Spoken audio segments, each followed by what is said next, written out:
Hello, and welcome to or welcome back to How to Change the World, the podcast that equips changemakers with the insights, tools, and inspiration to drive meaningful impact. I am Catherine Alonzo, and today we have a special gift for you, which is an interview that I did quite some time ago. In fact, it was the very first podcast episode that we ever published, which was, I think, in 2018. And it is a conversation with a dear friend of mine, Jeannette Maré, who has an incredible story and is the person that taught me everything I know about the power of kindness in community and what kindness looks like, how it can save lives, how it shapes communities, and how kindness can be a critical tool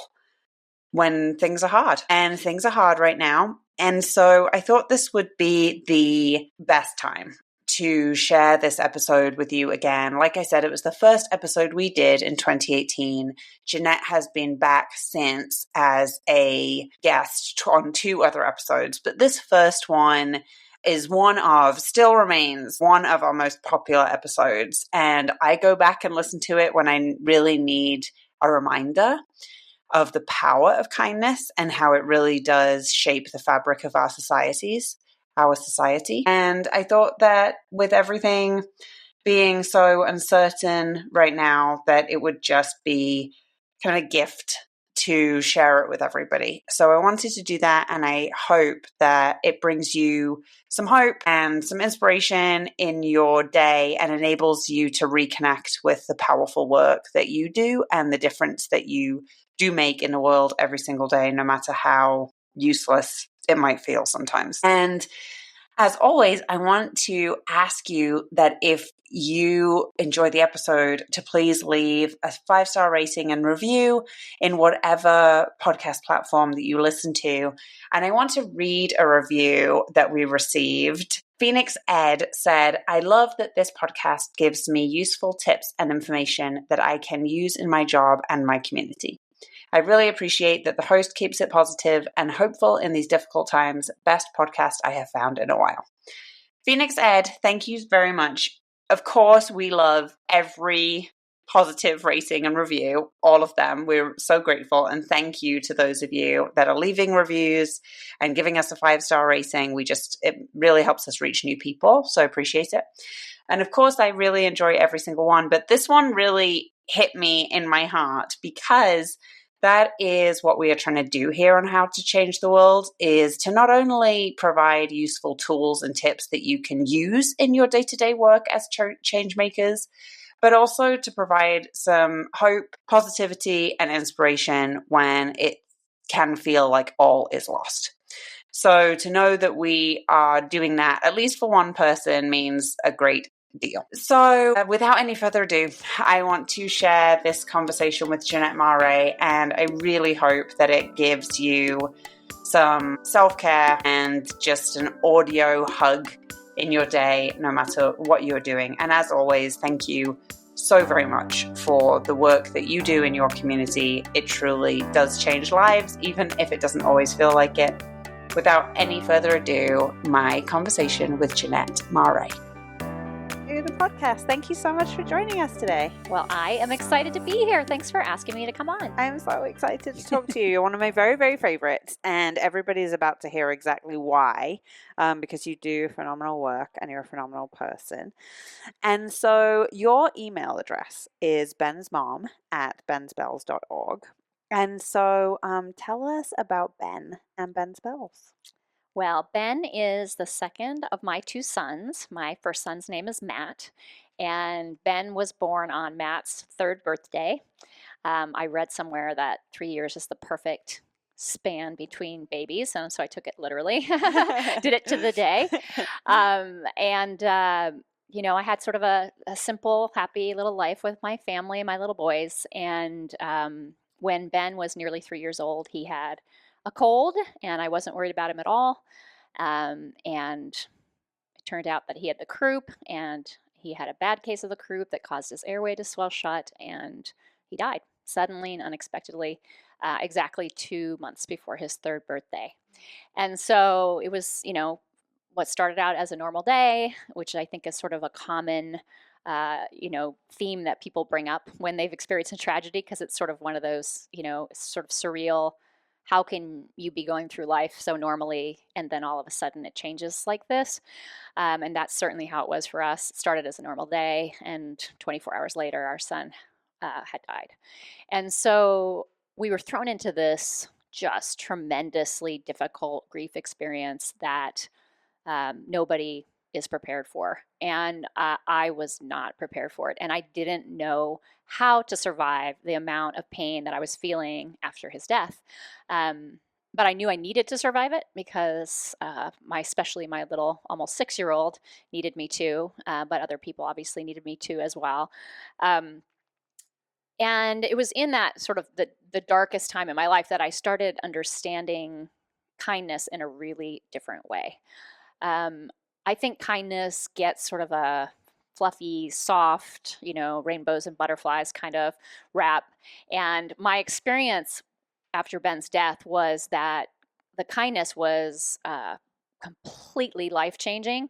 It was powerful. It was courageous. It was, some people were really skilled at knowing how to come in, and some people were more scared about coming in, and some people stayed away. But the people who were brave enough to come in and connect with me and my family with kindness during that time, saved our lives. I really learned that pain, sadness, and suffering are two very different things. And I was not going to get out without experiencing that sadness, but the kindness helped relieve the suffering. So it's like we experience pain or sadness, and then on top of that is heaped all these other things like, I'm crying too much. What do people think of me? Or guilt and fear and all this other stuff piles on top of the sadness and actually makes it so much worse. And that's what I was experiencing as suffering. And if there was enough kindness around me, that piece could lift off to the point where I felt, sort of safe to break down, to let down, to allow people to help me, to allow people to hold me during that time. And it was fascinating because, when you go through something this hard, you really see that everybody has a story thing. You always hear that, right? Everybody has a story, and then you start, when you have a story that people can't see by looking at you, you start looking at other people and thinking, I wonder what their story is, and I wonder what their story is, and that's sort of how I was walking through the world. And you couldn't tell by looking at me that my child had died and that I felt like I couldn't survive. And then strangers would do kindness for me. They would smile and say good morning. They would hold open doors. All the things that we think are little, no big deal, were a big deal. And I found myself almost wanting to tell people, somebody would hold open a door and I would just want to say, I know you think this is no big deal, but you should know who you're dealing with right now. My life. Exactly. You're saving my life exactly. right now. I'm going to be talking about you for the next few years. So I just started understanding kindness in a really different way. And it was like every one of those interactions, even if they seemed small, was like a thread that formed this web that was holding me and my family during that time. And so from this pain, I was experiencing this, I guess, growth, what they call post-traumatic growth. I like that idea, post-traumatic growth. But this is what the basis for Ben's Bells is this idea that kindness is a skill set that we all need to be able to do for ourselves and for each other. And that when we do that, when we do kindness for ourselves and for each other, we change our lives immediately in that moment. And that we can learn to do more and more by becoming more aware of kindness and thinking about kindness and talking about kindness and learning about kindness. Yeah. And so thank you for sharing that. The way that we met, at least in my memory, is a friend. We were in a leadership program together, and I had read about Ben's Bells and the work you do, and it really struck me because of something I was experiencing at the time, which was friends of ours had just a couple of weeks before we met lost their baby to SIDS, and when you talk about the people around you, and some people were brave to show up and some people didn't know what to do and some people stayed away, I think I certainly felt that way. I just didn't know what to do, and there was a lot of confusion and questioning about what to do and how best to be supportive. And so, on the first possible opportunity, I followed you into the bathroom of our leadership program, and I think blurted out that I was experiencing this. Does that happen to you a lot? Do people seek grief support from you? Well, I think I guess I've made myself, vulnerable in front of people, and I think that that's a relief to people when somebody is willing to talk about something painful in a way that is sort of gently matter of fact, and is able to talk about it so that people can explore some of these ideas about why we struggle to support each other. So people do, and I am actually really happy to have that conversation. I certainly would never sit with somebody and say, this is exactly how you should approach this person who's grieving.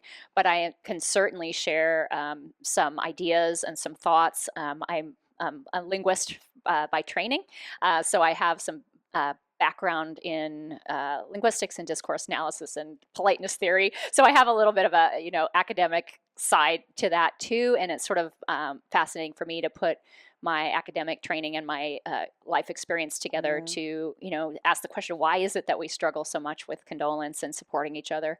And we really, with the work I do now, we look at that as a skill that needs to be, it's not rocket science, but there's no reason you should know how to do it if you've never talked about that, right? So people shouldn't innately know exactly how to approach somebody who's grieving, but it's definitely something you can learn. Yes. Definitely. Yes. And there's just, there's some basic principles that if you hear them and learn them, you will feel differently about your ability to be in that pain with somebody. Well, and we're all guaranteed to experience some kind of loss or grief in our lifetime. Absolutely. All of us, every single one. And so we really don't do a lot, really, in society right now to teach ourselves how to provide support. We don't. There's a lot of keep it to yourself, Yeah. keep your pain to yourself, and a lot of platitudes that we learn. And certainly when I've worked with grieving people, basically all of us have the same things to say. Oh, this is what somebody said to me. And it's like, yep. You can go down the list and say, yep. And it's our society sort of sets us up to make these mistakes. Yeah. And so when you say that, platitudes, the one that comes to mind for me is let me know what I can do to help, which I would imagine is a really common one. But doesn't necessarily always mean everything. And I've heard you talk about that one in particular in the past. And so what are some of those platitudes that are problematic? And then what would you suggest somebody says if they know someone near them is hurting? Absolutely. So the let me know if I can do anything to help that one doesn't hurt. It's just not that helpful because it's when you're in grief, you can't orchestrate your grief support. So when people say, let me know if you need something, the grieving person is not sort of keeping track of all of these people who have said this and can actually reach out and do something. So some of the advice that that I'm happy to give, and nobody has to listen to me, but is that if you want to help somebody, either just do something, thoughtfully. You don't want to intrude into people's, too personally, or get in too close if you're not a close friend or that sort of thing. But or ask the person, would it be helpful for you if I, dropped off, some food, or would it be helpful for you if I, went and did some grocery shopping for you, or whatever. You ask something specific and ask them to say yes or no, and then you just do it. So, but knowing that it's the supporter's job to sort of reach out and make those offers, we can't expect the grieving person to do it. Yeah. The grieving brain is a foggy place, and it's really hard to think clearly and organize when you're trying to make sense of this major loss in your life. Yeah. So what are some of the platitudes that hurt? The platitudes that hurt, for me, and again, I've lots of people who I've spoken to, are the ones that, there's a group of platitudes that try to minimize maybe what your experience was, and those often start with the words "at least." The things I heard, and when I tell these stories, people say people didn't say that, and they did, and I know that people's people's intentions were really good, Yeah. but their skills were not so good, right? So that we come up with this a lot, where intentions are awesome, but it's really the impact Yeah. that we have to think about. And so we can't do something well with kindness skillfully if we've never taken the time to learn how to do that, or to listen to the people enough that we know how to do that. So people would say to me, at least you have another son. At least you're young enough to have another child. At least he died quickly. Um, you know, when you say these sort of in isolation, you think, really, people say that? And we do. And I'm saying we because I'm sure I said things like this before I learned, right? Yeah. And so those, anytime where the supporter tries to elevate themselves above the grieving person, like you should do this or you should do that, that's really difficult. I really believe we need to humble ourselves to people's experiences and their pain, and that we need to not be afraid of them, but we need to not assume that we know what's right for them. Exactly. Respect that in some way. Respect their experience. Exactly. Yeah. I think it's problematic for a lot of people when people try to put religious spin on something, when a lot of people don't share those sort of feelings. So I got a lot of, he's in heaven now, God needed a little angel, that sort of thing. Again, the intention, I know, is just purely kind, but the impact is really, really painful. The most painful were when people said what I should have done, like when he was dying. Oh, wow. And basically the subtext of that was I failed him. Yeah, right? You did something. Right, exactly. Wow. Exactly. So, and again, people are brave to come in. So I respect that first step. But I would much rather have somebody come in and say, I don't know what to say, but I just want to sit here with you if it's okay. Or is there, can I go run this errand for you? Or, humbles himself versus coming in sort of like, I'm going to say something that's going to save the day. Yeah. Right. So supporters should know that their job is not to fix the person, that that person needs to be feeling this sadness. Yeah. And so nothing, you shouldn't silver lining anything. We shouldn't try to fix anything. There's nothing wrong with that grieving person. They're exactly where they're supposed to be. And what we can do for each other is let each other know that we're not alone. Yeah. And that we're here, and that we're going to sit and listen, or we're just going to stay here, whatever we're going to do, so that person feels secure in sort of falling apart. Yeah. Yeah. It's, something that I have talked about publicly recently, very, very recently, is that my older brother died right before his third birthday when I was 6 months old. And Rory, and he died 3 weeks before he was 3. And we've talked about this a lot, you and I. And, I do not know what it is like to lose a child, but I do know what it's like to grow up in that grieving household. And we've talked a lot about the experience of the sibling being very different. Right. And I think I would have a really hard time wrapping my head around some of the things that you say people said to you if it wasn't for the fact that I know that you were living there. Yeah, people said the same things to my parents. Right. And sometimes I've wondered about, I think when injustice and sad things happen, and children passing away is one of the saddest things that you can wrap your head around. I wonder too sometimes if people are trying to get their own head around it, trying to find some control. Yeah, in the whole thing. They're trying to sort of and not necessarily thinking of your role or how words like can hurt. And it took me, and it's funny because when I talk to people about my experience with Rory, I didn't experience grief with Rory because I don't remember him.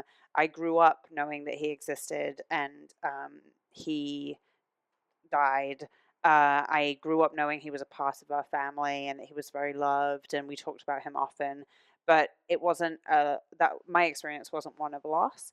My experience was one of living with people who were experiencing unimaginable loss, and it took me 30 years to figure out that it wasn't my job to make it better. And I grew up in that family, and it really, the thing you said that really resonated with me is, it can be powerful when people recognize that they're not supposed to fix it. Exactly. And that was a really long and sometimes painful lesson for me to learn. And I spent 32 years of my life trying to fix it.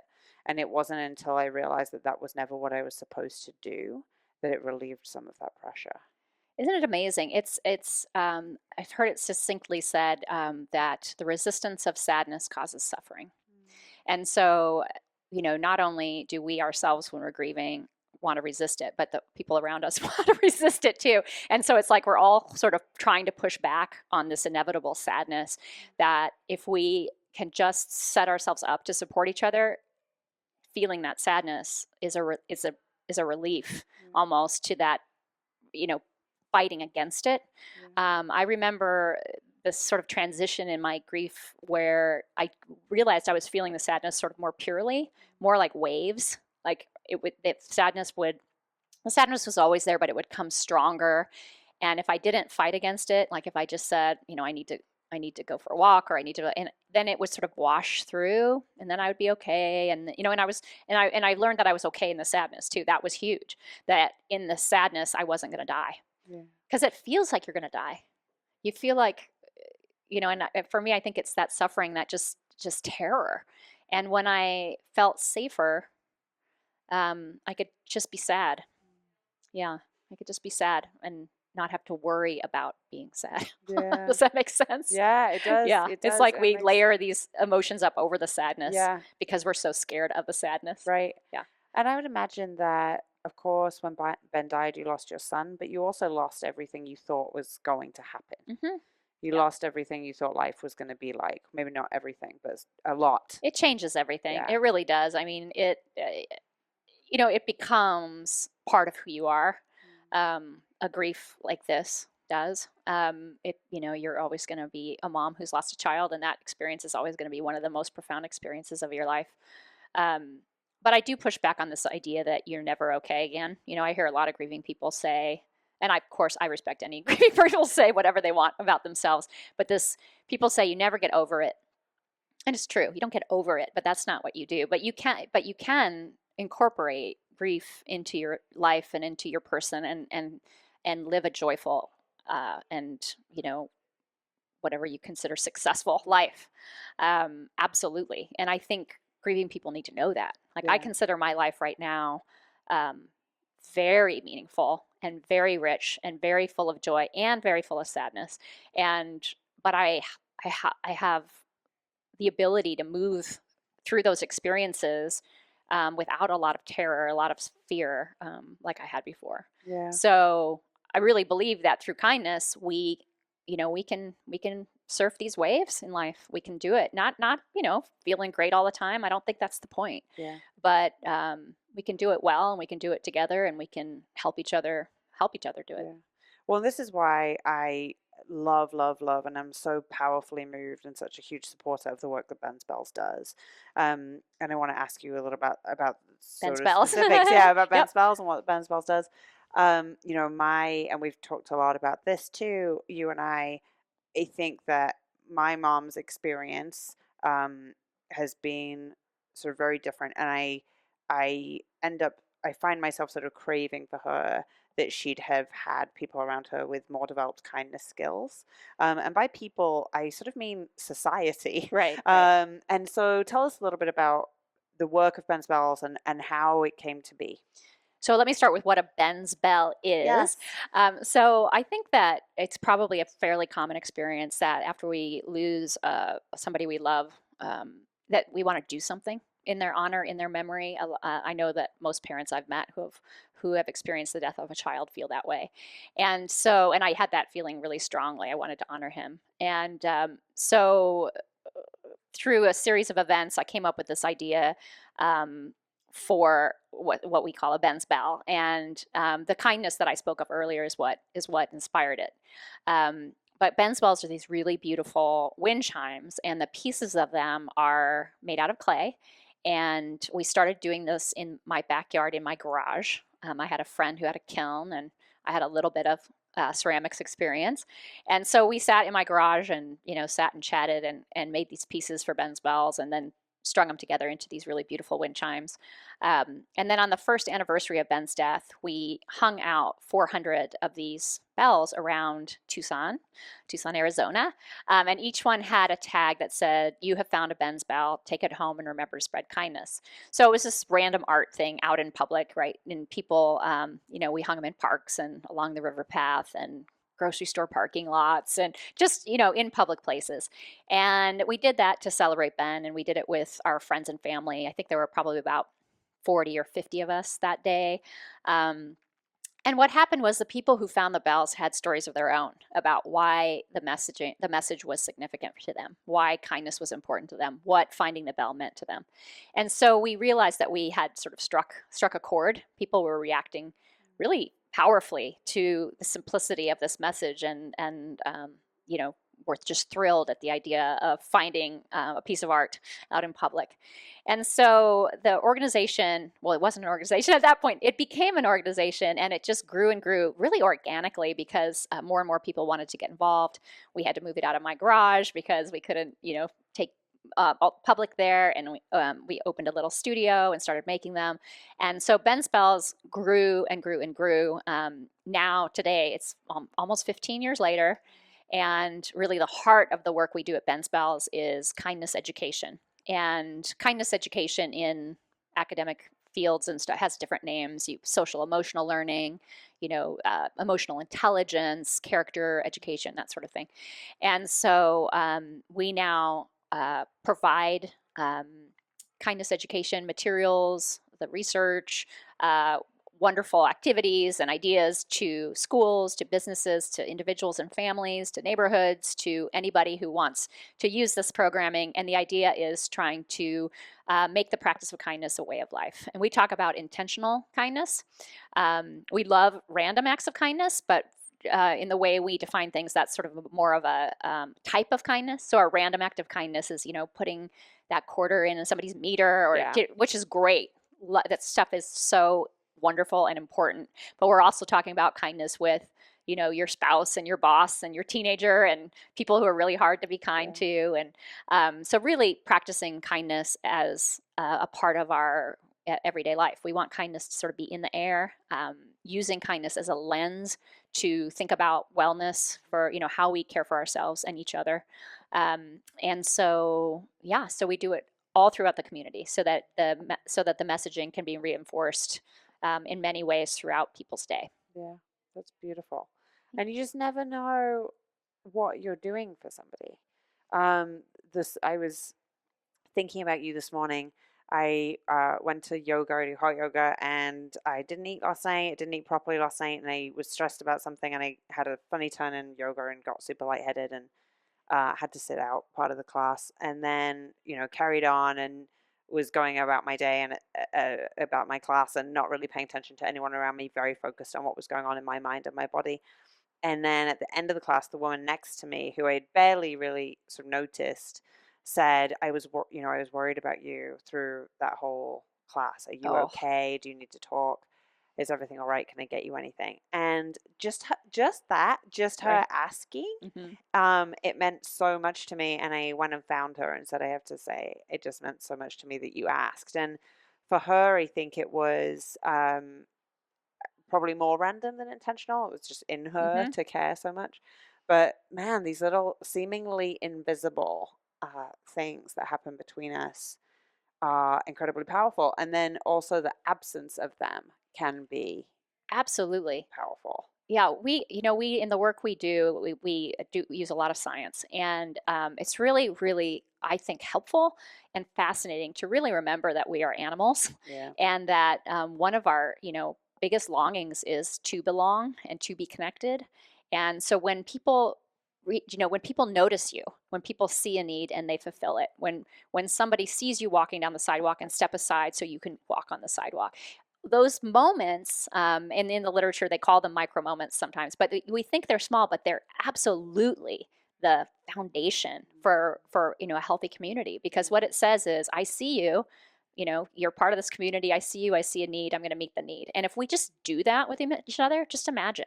Yeah. We have issues around safety. And, I always say, men, don't try to perform an act of kindness for a woman in a dark alley, Right, right. just don't do that. Right.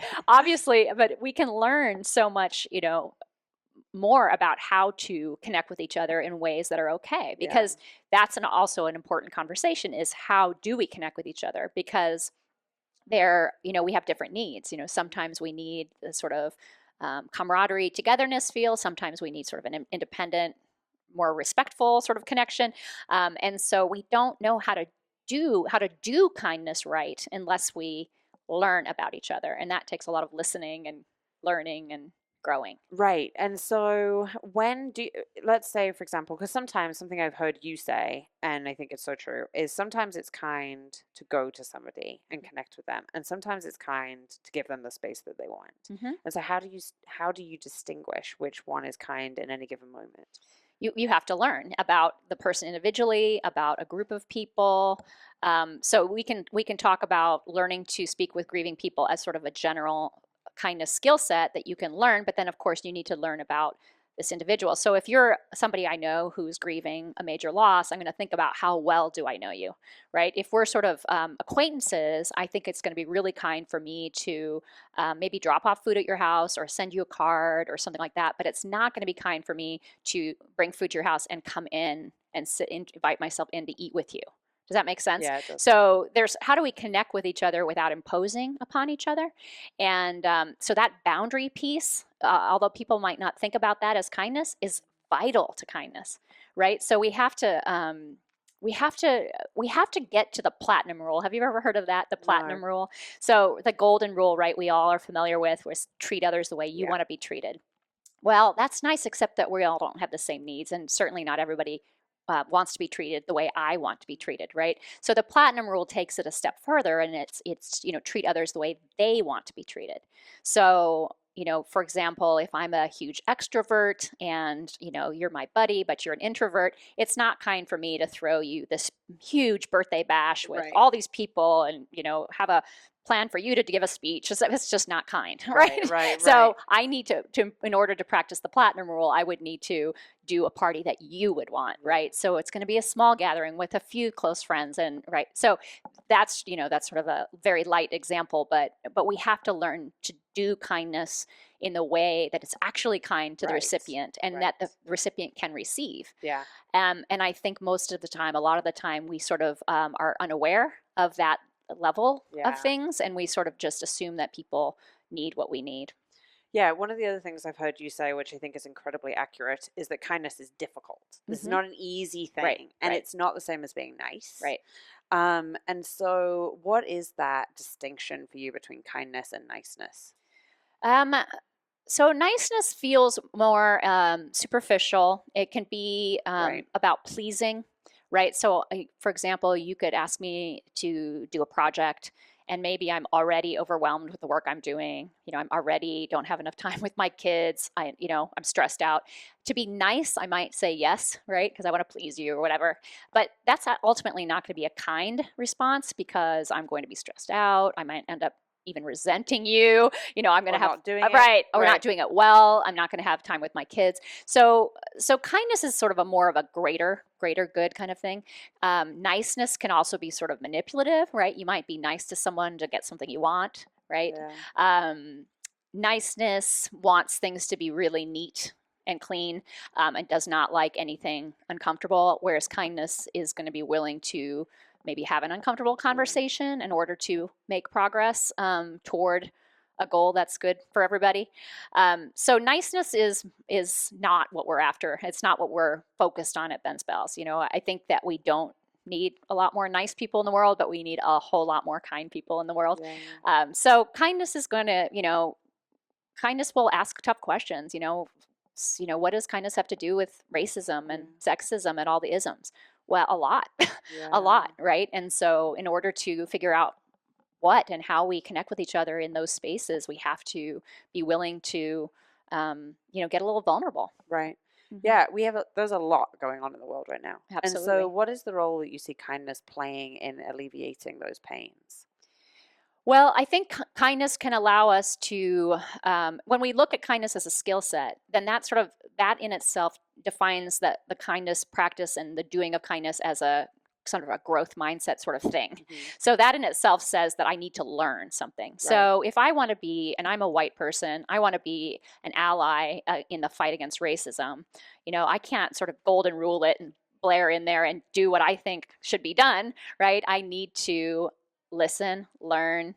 If I have some, close confidants who are willing to talk with me, and to learn what my role in that fight against racism looks like, right? Yeah. When is my voice important? When should I not be speaking? When should I be speaking? And that sort of thing. And then I think I can do, once I learn these things, then I'm much better set to do kindness in a way that is effective, right? So maybe I'm with a group of white people and something comes up and I say, yes, now is the time for me to speak. And I know what I want to say because I've been learning, right?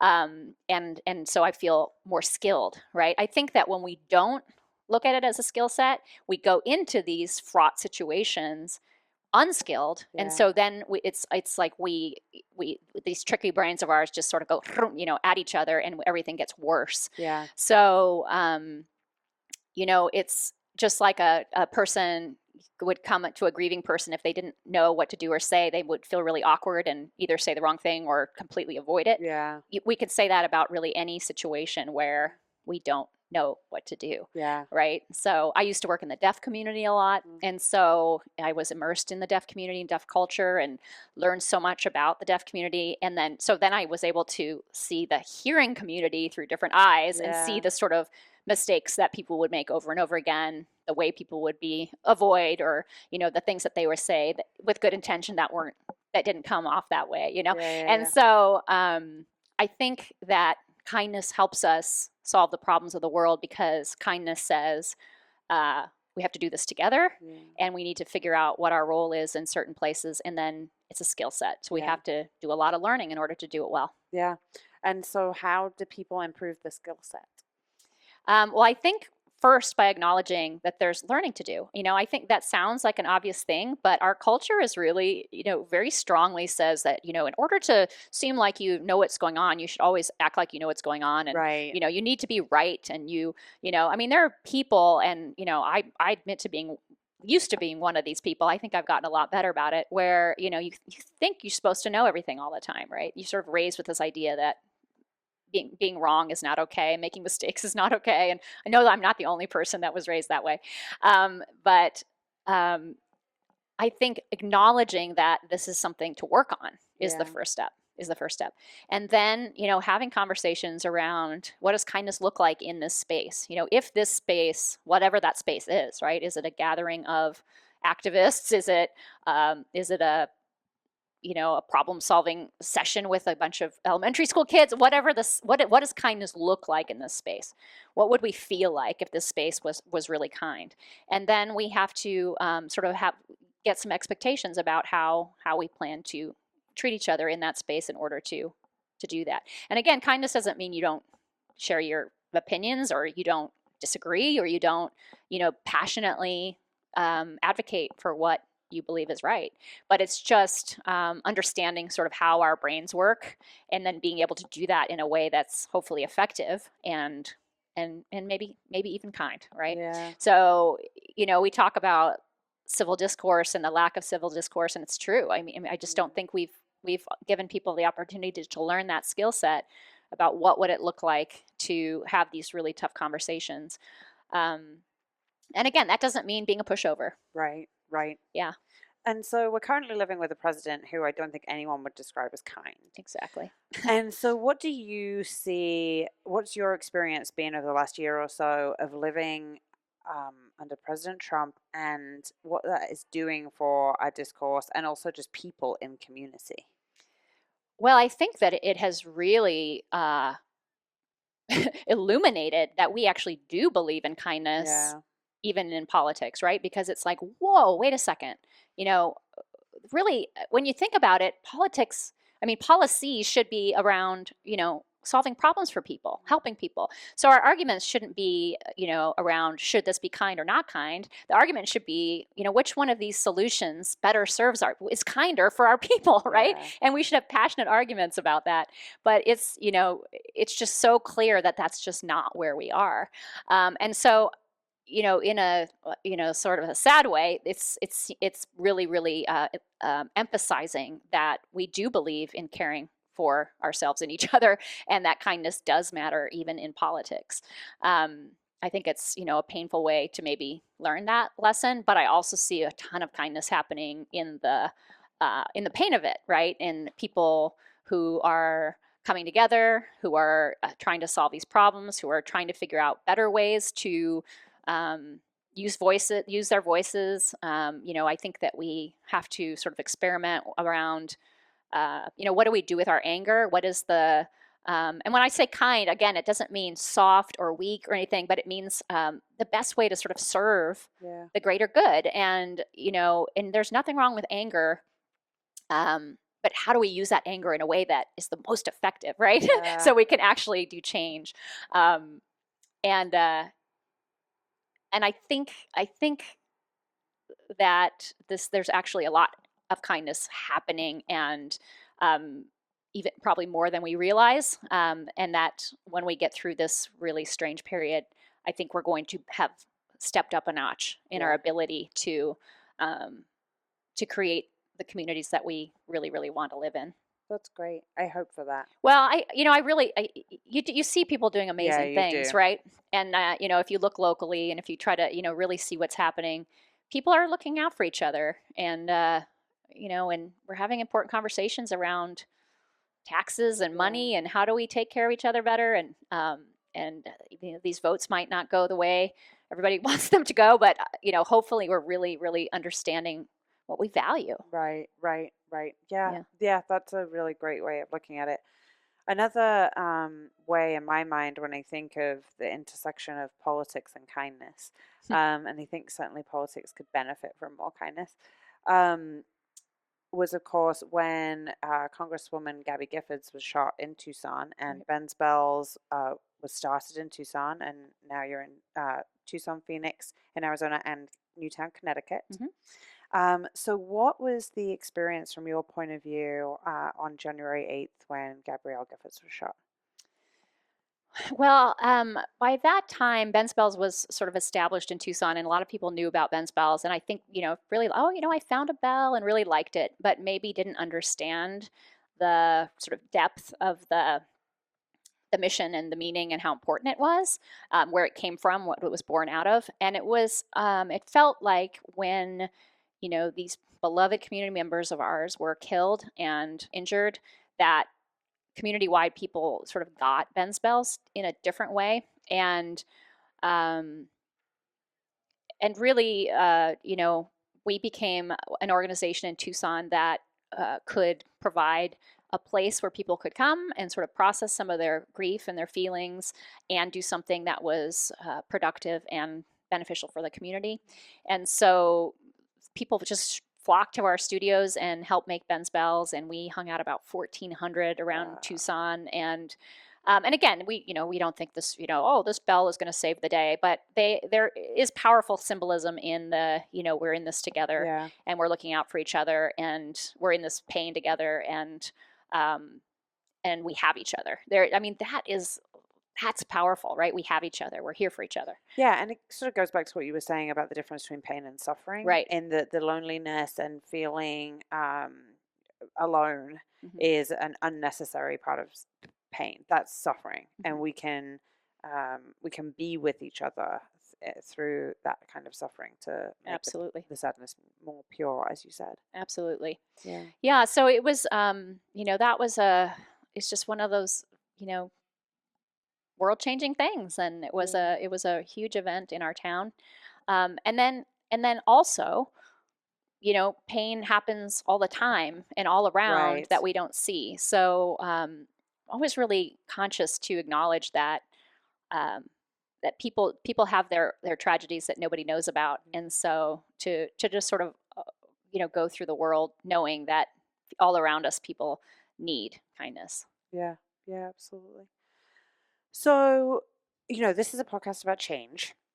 And when I think about you and change, I mean, you've seen so much change in your lifetime and have experienced change in a very negative way and in a very positive way. Mm-hmm. And so through that lens, how do you view change and the human experience of it? Well, one quote that I really love is, "You can't stop the waves, but you can learn to surf." And so I think for me, I've become more aware of the change that I can control and the change that I can't control. And Ben's death helped me um, sort of learn a spirit of surrender to what I can't control. Um, and then a sort of commitment to doing my best with the things I can, and not in a I must control this kind of way, but rather how do I use my time, my talent, my voice How do you show up in for the good world? change? How do I show up? Exactly. So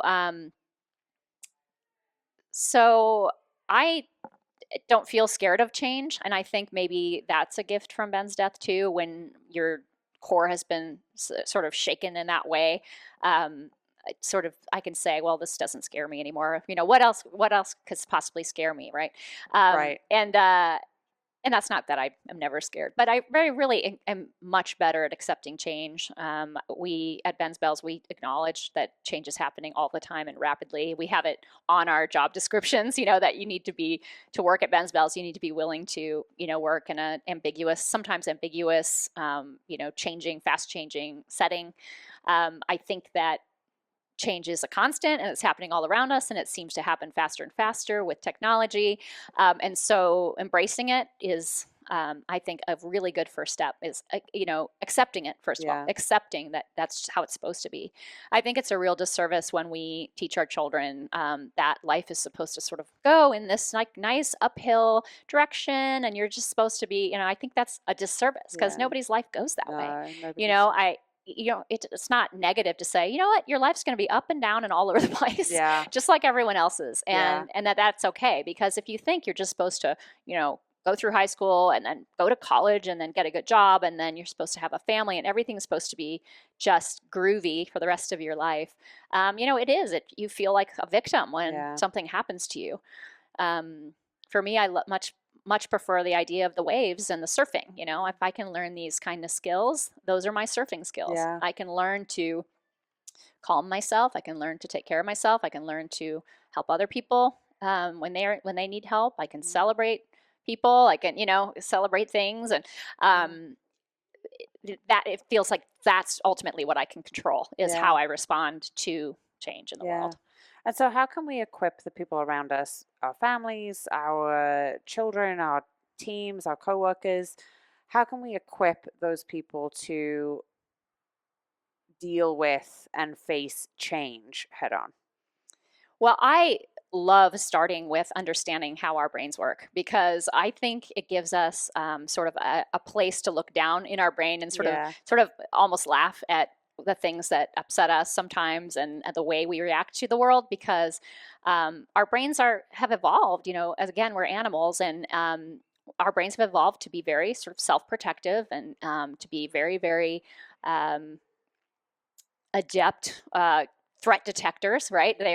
Our brains needed to really protect us from threat at one point in our evolution, and those parts of our brain are highly sensitive, and they're ready to be, sort of go off. And so learning about that and learning that my brain's that way and your brain's that way, it sort of gives me a little bit of distance or something from it, where I can say, oh wow, I just felt really, somebody disagreed with me and I felt really defensive, right? I can say, oh, it's that part of my brain. It's that part of my brain just got triggered. But I can also say, woohoo, I have this other part of my brain that allows me to recognize that and to calm it and to talk myself out of having to be really upset about it.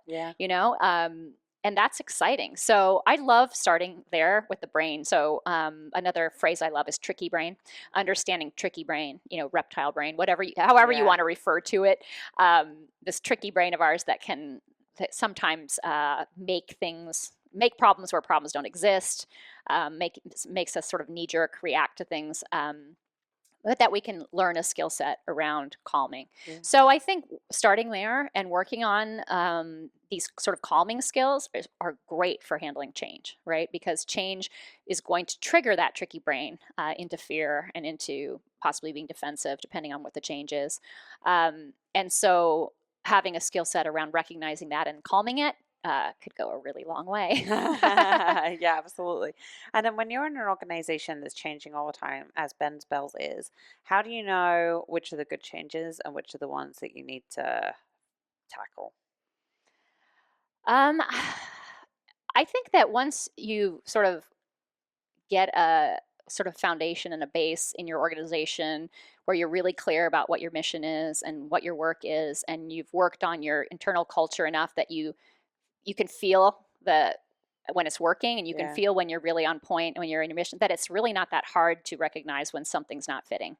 Um, you know when people are getting agitated, or people getting upset, or people are getting stressed out, and when you start creating that culture and you start experiencing what a kind culture feels like, again, when it's not that way, you feel it instantly. Yeah. You feel it instantly. Yeah. So we spent a long time, and we didn't do this, years ago. You'd think, of course, Ben's Bells has to have this perfectly kind culture. Well, we were, growing super fast, and, it was stressful at times and stuff, but we have recently really dedicated time to creating a Be Kind culture code for our workplace.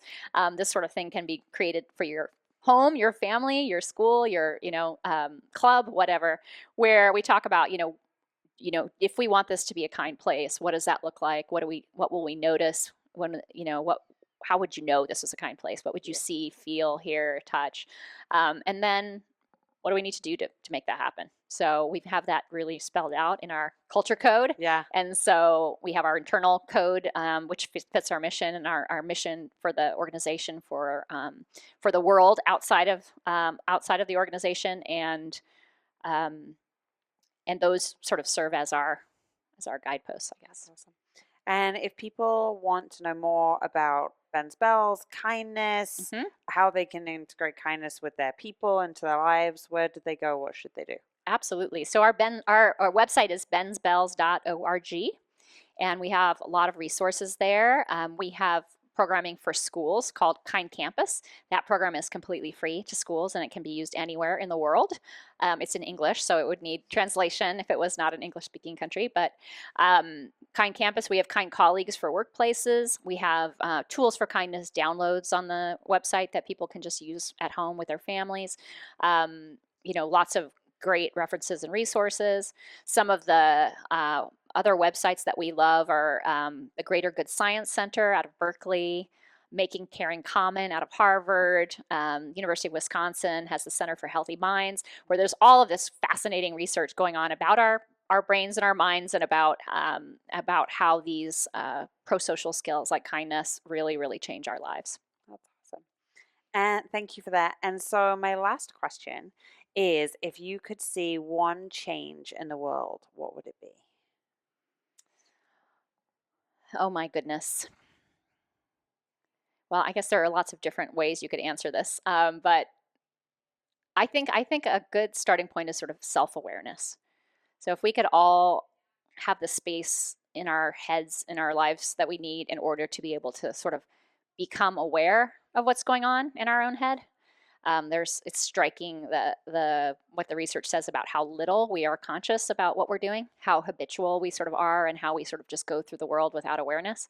So I guess a change, and of course this is a starting point change. I could have just said, I wish everybody was kind. Right. That's what I thought. That would have been the easy answer. It's the 3 wishes thing, but a practical sort of real change, I think, is if we could all be more self-aware.